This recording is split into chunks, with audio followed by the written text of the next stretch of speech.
Привет, привет. Jumpa lagi dengan saya Susan Vladimir di Rusia. Ya, sekarang saya berada di salah satu kota Golden Ring. Apa itu? Yuk.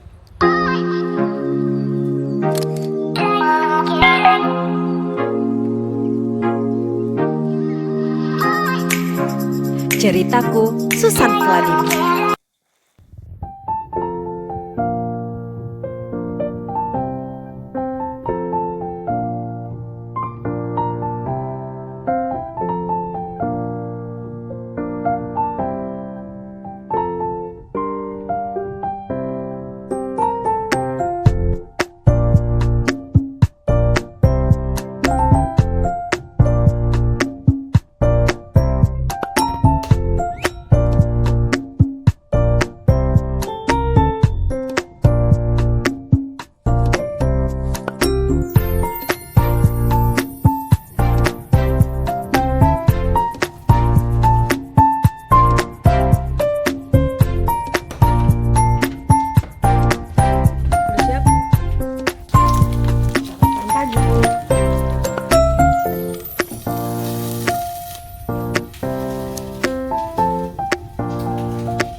Ini adalah apartemen yang kami sewa selama 2 hari di kota Kalyazin.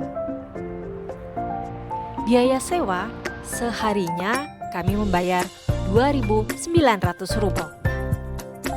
Kami masih menunggu yang punya apartemen karena kami harus mengembalikan kuncinya. Ini udah bersih. Jadi kalau kita sewa apartemen atau kuartiran, mengembalikan kunci harus dalam keadaan seperti semula. Yang punya apartemen datang seperti yang sudah dijanjikan, yang punya apartemen tepat waktu datangnya. Dan lalu kami melanjutkan lagi perjalanan kami. Sekarang kita pindah ke kota apa, Pak, namanya? Переславль-Залесский. Переславль-Залесский.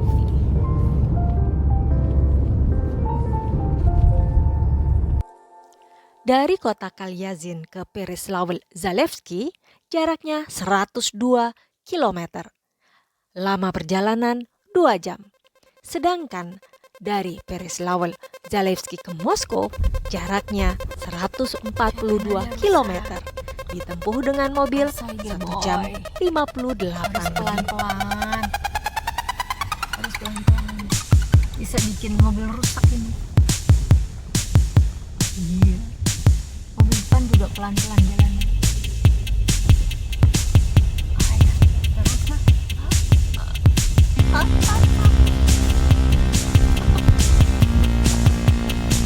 Kenapa nggak dibikin jalan sih? Mentang-mentang jalan pintas, pintasnya kayak gini jalan. Untuk menghemat waktu, kami memilih jalan pintas. Tapi jalannya rusak. Ide yang kurang bagus. Akhirnya jalannya sekarang udah lumayan nggak goyang-goyang.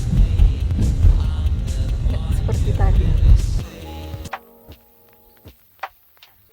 Gereja yang lagi direnovasi ada di tengah-tengah desa kecil di sini, dan kiri kanan hutan ya. Jalan cuma satu. Salah satu gereja ortodok yang kami temui di jalan, dan kami mampir sebentar ke sini menanyakan apa nama gereja ini. Sayangnya tidak ada tanda atau nama, bahkan yang bekerja di sini pun tidak tahu nama gerejanya. Hanya informasi yang kami dapat, gereja ini direnovasi atas biaya dari masyarakat setempat.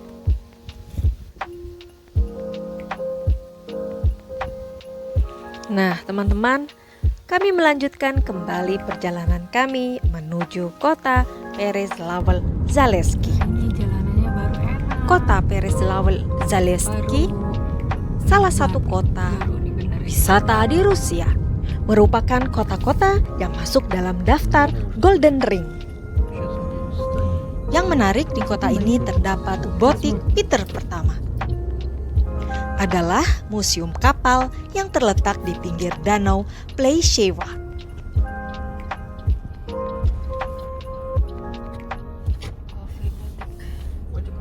Banyak sekali turis-turis yang datang di sini. Kafe-kafe, restoran, tempat penginapan banyak terdapat di pinggir danau Pleiševo. Bahkan museum.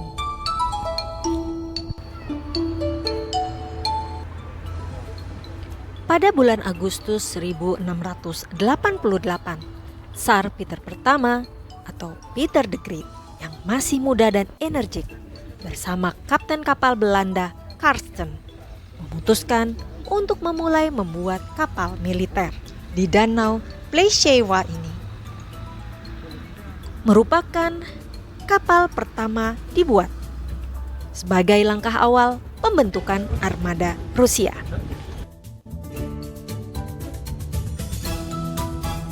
Sejak saat itu, di pinggir danau Pleiševo ini banyak dibangun bengkel-bengkel, rumah-rumah penduduk, rumah tinggal untuk raja, bahkan juga pengrajin yang tinggal di sekitar sini. Ada kafe juga, restoran, dan ke danau.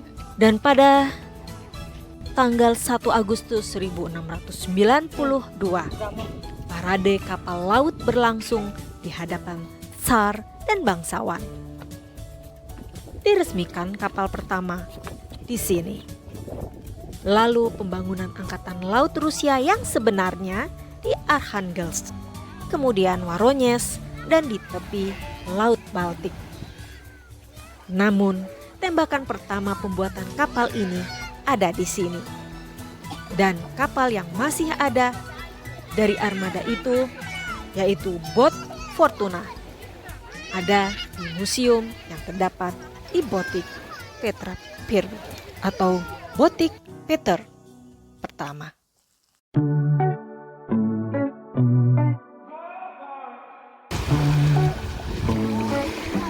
Pada saat summer musim panas, di danau Pleiševo ini banyak sekali yang berenang atau hanya menikmati suasana di pinggir danau ini.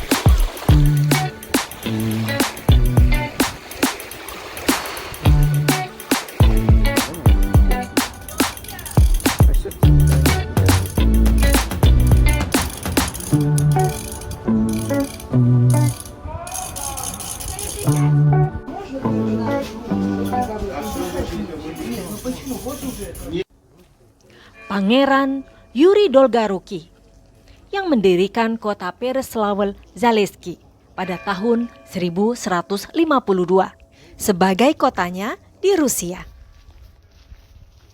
Benteng kota Pereslawl termasuk yang paling kuat pada waktu itu di Rusia. Panjang benteng dan temboknya 2,5 kilometer, tingginya 10-15 meter. Di luar tembok parit digali yang diisi dengan air. Benteng Pereslawl dikepung berkali-kali oleh bangsa Mongol dan Polandia. Mereka mencoba merebut selama perang. Benteng rusak dari musuh. Dari waktu ke waktu, dinding dan menara kayu diperbaiki berkali-kali. Terakhir kali pada abad ke-17 dan pertengahan abad ke-18, semua benteng dibongkar karena tidak diperlukan lagi.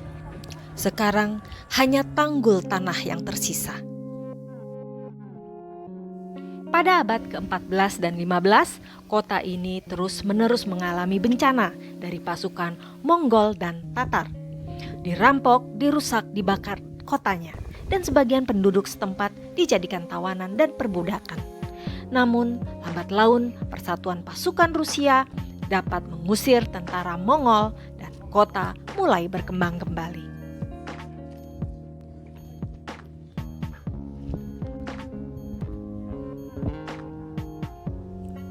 Pada tahun 1302, kota ini menjadi bagian dari kerajaan Moskow.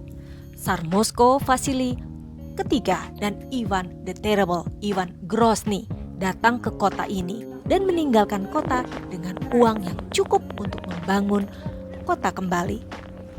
Ivan the Terrible, Ivan keempat, mengatur tentara pribadinya yang baru tidak jauh dari kota Pereslavl-Zalesky di Aleksandrovskaya Slobada. Ivan the Terrible mendirikan Nikitsky dan Biara Trinity di sini. Putra Fyodor, calon Tsar Rusia, lahir di sini pada pertengahan abad ke-16. Perkembangan kota difasilitasi dan dimulainya perdagangan Rusia dengan negara-negara Eropa. Banyak gereja batu, biara, rumah pribadi didirikan pada abad ke-16. Katedral The Holy Trinity, biara Danilov yang dibangun pada tahun 1532 adalah salah satu bangunan yang menarik di Pereslavl-Zalesky. Pembangunannya dikaitkan dengan pendeta Daniel yang meramalkan kelahiran putra dari Raja Vasili ketiga. Dan ketika putranya calon Tsar Ivan keempat dilahir, pendeta Daniel menjadi ayah baptis putra Vasili ketiga. Juga Raja Vasili ketiga banyak mengalokasikan dana untuk pembangunan katedral ini. Biara Nikolsky, biara wanita, didirikan oleh masyarakat setempat pada tahun 1348. Pada tahun 1382, pasukan Tatar pernah menghancurkan biara ini. Biara wanita ini dipulihkan lagi pada abad ke-15 dan berkembang dengan pesat. Tetapi pada tahun 1609, biara tersebut dihancurkan seluruhnya oleh penjajah Polandia Lituania dan hanya pada tahun 1613 kehidupan biara dilanjutkan lagi.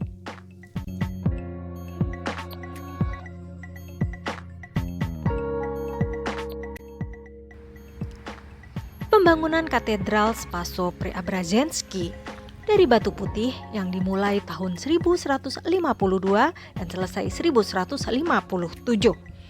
Selama bertahun-tahun keberadaannya, katedral ini berulang kali dirusak oleh musuh dan seringkali direnovasi kembali. Adalah salah satu gereja batu tertua di wilayah Rusia yang bertahan hingga hari ini. Pada abad ke-19, katedral mengalami kerusakan yang tidak dapat diperbaiki selama restorasi.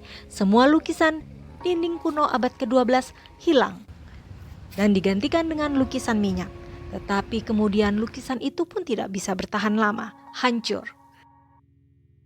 Dan sekarang dinding katedral sudah bersih, batu putih tanpa lukisan.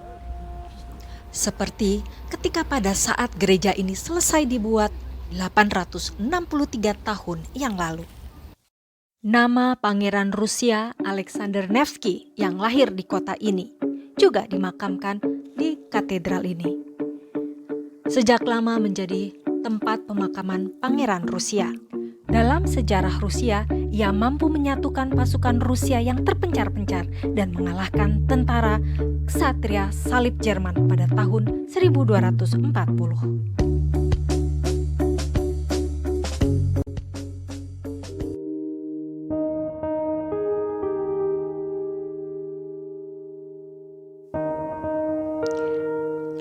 Katedral Vladimirsky 1740-1749. Awalnya gereja kayu. Lalu gereja ini dibangun oleh saudagar Philip Ugrimov. Di sebelah gereja ini dinamakan Gereja Alexander Nevsky. Dibangun pada tahun 1764. Ketika pada saat zaman Uni Soviet, gereja ini akan dihancurkan, tetapi tidak jadi karena gereja ini hanya dianggap sebagai monumen kuno.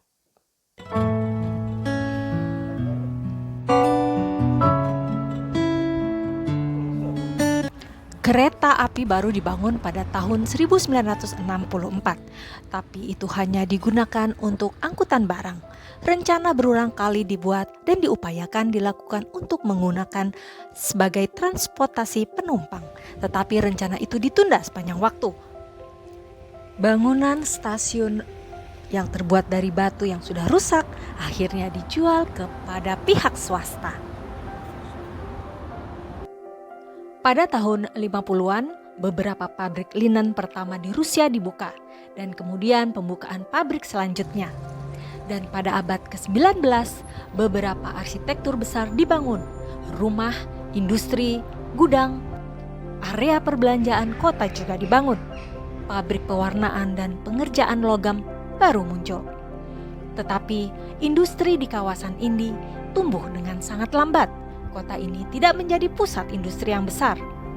Pereslaval-Zaleski yang pernah menjadi kota terbesar di Rusia Utara perlahan berubah menjadi kota provinsi yang tenang. Saat ini, karena sejarahnya yang kaya, kota ini adalah salah satu dari 7 kota Golden Ring Rusia dan yang banyak menarik turis untuk datang ke kota ini.